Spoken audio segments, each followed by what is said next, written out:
realiai visus tos dalykus galima surasti tokioj skiltyje. Skirtukas yra tame puslapyje, kuriame yra parašyta straipsnis Wikipedijai. Yra toks skirtukas, kuris vadinasi istorija. Ant jo paspaudžius galima rasti visus redaktorius to šaltinio. Tai pagal datą atsakus, ten yra anonimas, jis net neregistruotas realiai, bet kas gali redaguotas įrašus, o kas redaguoja įrašus, pavyzdžiui, jeigu tai yra anonimas, jisai vis tiek palieka pėdsaką, kadangi yra tokios Wikipedijos taisyklės, jeigu vartotojas nėra registruotas, jo IP adresas bus rodomas viešai. Tai paspaudus ant to adreso galima surasti realiai visus puslapius, kuriais jisai redagavo Wikipedijai.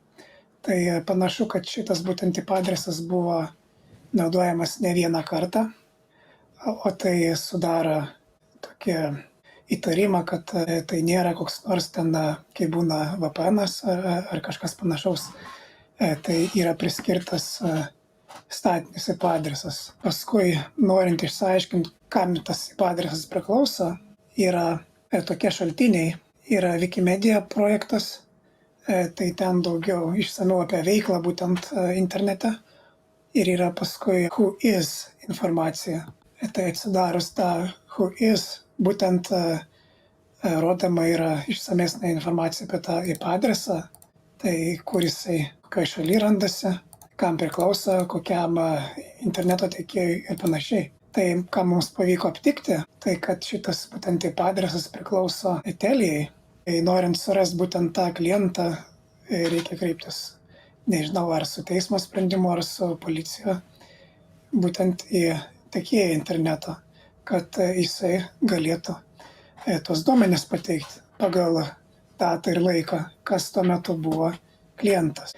Net ir anonimas palieka kažkokį pėdsaką ir galima jį atsekti tokiu būdu. Tai kitaip tariant, jeigu labai norint galima sužinoti, kas tenai klastoja ir rašo kažką. Taip. O čia aš dabar žiūriu Liaudies partijos istoriją ir atsidaręs. Ir čia labai daug pataisimų būtent balandžio 9 dieną, tai čia prieš kelias dienas.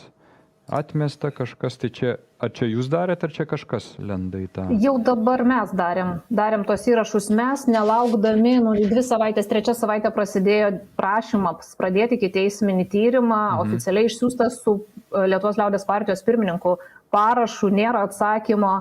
Prasideda Europos parlamento parašų rinkimas, mes tik 8 dieną registravomės mes registravomės ketvirtadienį, bet VRK sugebėjo išduoti lapus ir neišduoti prisijungimo, rinkti parašus, kaip su Šimonytė priešingai gavosi, neišdavė lapų, bet davė prisijungimą, tai jie po savo sprendimo praeitą šeštadienį prisijungimo pasirašyti elektroniniu būdu nedavė, o parašinius lapus išdavė tik pirmadienį.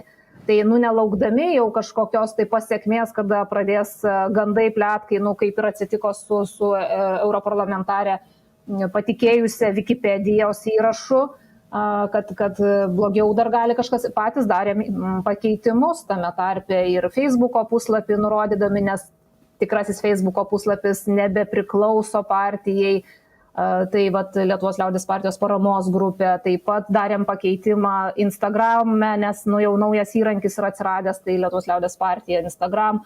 Bandėm tai rašyti ir tai atmetinėjo, o tą pagrindinį įrašą, kuris ten yra, kad Lietuvos Liaudies partija priklauso Baltų meškiukų grupiai, tai čia kabutėse, bet ten buvo panaudotas tas Maskvos simbolis. Tai ištrynėm ir liktai jo neatmetė, nes įkėlėme pagrindinį šaltinį, kad LRT, pats nacionalinis transliuotojas, kuris buvo cituojamas, paneigė savarankiškai, kad jis tai buvo pasakęs. Tai galbūt tai yra didžiausias laimėjimas, bet kaip bus toliau mes nežinome.